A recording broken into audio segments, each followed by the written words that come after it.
வருடக்கணக்காக இழுபறியாக இருக்கும் court case பிரச்சனை ஒரு முடிவுக்கு வர பரிகாரம். சில பேருக்கு சில கோர்ட் கேஸ் பிரச்சனை எல்லாம் ஹனுமன் வாள் போல நீண்டு கொண்டே செல்லும்.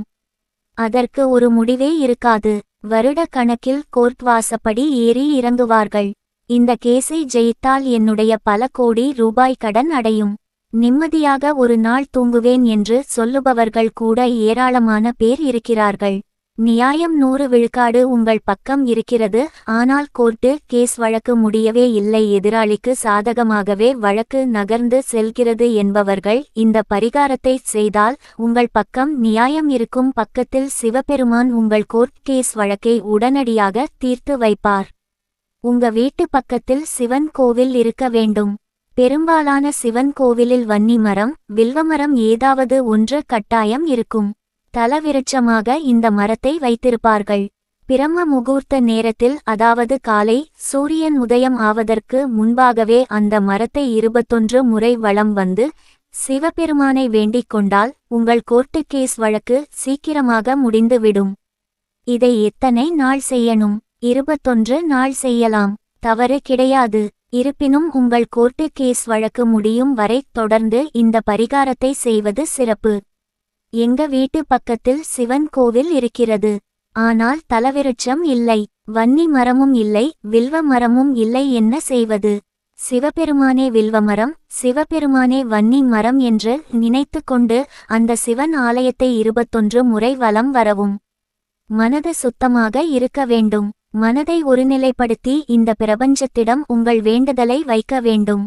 சிவபெருமான் காதலியே போய் இந்த வேண்டுதலை சொல்வது போல நினைத்து கொண்டு இந்த வழிபாட்டை மேற்கொண்டால் உங்கள் பிரச்சனை நிச்சயம் தீரும் என்பது நம்பிக்கை. பிரம்ம முகூர்த்தம் நேரத்தில் இந்த வழிபாடை செய்வது தான் சிறப்பு. முடியாதவர்கள் பிரம்ம முகூர்த்த நேரத்தில் எங்கள் வீட்டு பக்கத்தில் கோவில் திறக்கப்படாது என்பவர்கள் பிரம்ம முகூர்த்த நேரத்திலேயே வீட்டில் எழுந்து மௌன விரதம் இருக்க வேண்டும். அதாவது யாரிடமும் பேசாமல் ஓம் நமசிவாய மந்திரத்தை மனதிற்குள்ளேயே சொல்லிக் கொண்டிருங்கள். கோவில் திறக்கும் நேரத்தில் கோவிலை வலம் வந்த பிறகு நீங்கள் எப்போதும் போல பேசலாம். அதேபோல பிரம்ம முகூர்த்த நேரத்தில் காலையில் எழுந்து குளித்து கோவிலுக்கு சென்று 21 முறை வலம் வரும் வரை கூட நீங்கள் யாரிடமும் பேசக்கூடாது. ஒரு தவம் போல இந்த ஆன்மீகம் வழிபாட்டை மேற்கொண்டால் வெற்றி நிச்சயம். துன்பங்கள் துயரங்கள் வீட்டிலிருந்து வெளியேற விளக்கு. வீட்டை பிடித்த துன்பங்களும் துயரங்களும் வெளியேற வேண்டும் என்று வேண்டாத நாளில்லை.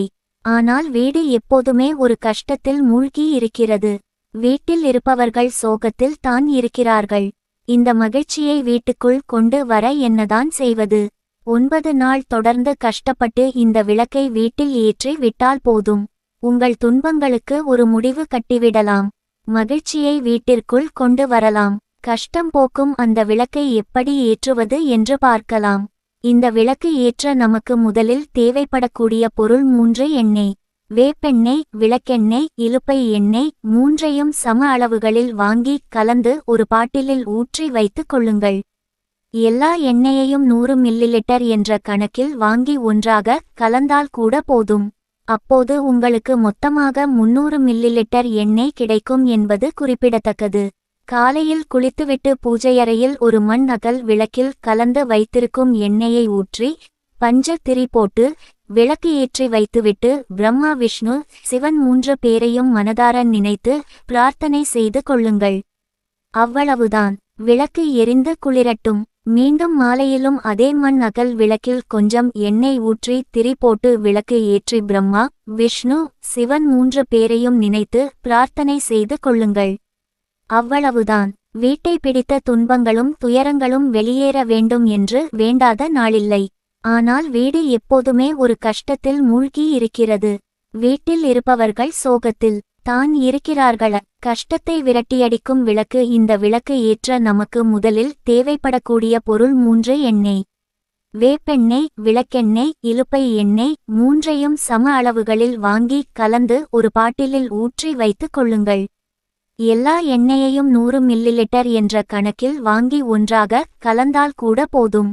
அப்போது உங்களுக்கு மொத்தமாக 300 மில்லிலிட்டர் எண்ணெய் கிடைக்கும் என்பது குறிப்பிடத்தக்கது. காலையில் குளித்துவிட்டு பூஜையறையில் ஒரு மண் அகல் விளக்கில் கலந்து வைத்திருக்கும் எண்ணெயை ஊற்றி பஞ்ச திரி போட்டு விளக்கு ஏற்றி வைத்துவிட்டு பிரம்மா விஷ்ணு சிவன் 3 பேரையும் மனதார நினைத்து பிரார்த்தனை செய்து கொள்ளுங்கள். அவ்வளவுதான். விளக்கு எரிந்து குளிரட்டும். மீண்டும் மாலையிலும் அதே மண் அகல் விளக்கில் கொஞ்சம் எண்ணெய் ஊற்றி திரி போட்டு விளக்கு ஏற்றி பிரம்மா விஷ்ணு சிவன் 3 பேரையும் நினைத்து பிரார்த்தனை செய்து கொள்ளுங்கள். அவ்வளவுதான். இதேபோல 9 நாட்கள் தொடர்ந்து காலை மாலை 1 மணி நேரம் இந்த விளக்கு உங்க வீட்டில் எரிய வேண்டும். வேறு எதுவுமே தேவையில்லை. சந்தோஷம் உங்களுடைய வீட்டில் குடிகொள்ளும். பொதுவாகவே விளக்கு என்றால் அது கிழக்கு நோக்கி எரிய வேண்டும். தெற்கு நோக்கி விளக்கு ஏற்றினால் குடும்பம் தேய்ந்து போகும். வடக்கு நோக்கி விளக்கு ஏற்றினால் பொன்பொருள் வந்து கொண்டே இருக்கும். மேற்கு நோக்கி விளக்கு ஏற்றினால் மேலும் மேலும் உயரக்கூடிய வாய்ப்புகள் கிடைக்கும் என்று சொல்லுவார்கள். கிழக்கு நோக்கி விளக்கு ஏற்றும் போது குடும்பம் சந்தோஷமாக இருக்கும், மகிழ்ச்சியாக இருக்கும் என்பது நம்பிக்கை.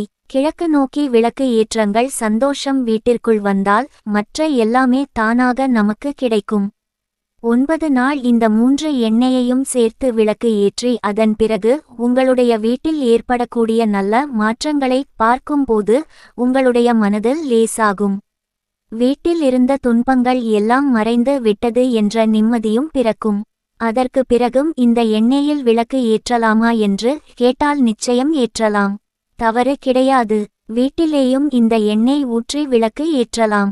கோவிலுக்கு சென்றும் மண் அகல் விளக்கில் இந்த எண்ணெயை ஊற்றி விளக்கு ஏற்றலாம் என்பது குறிப்பிடத்தக்கது.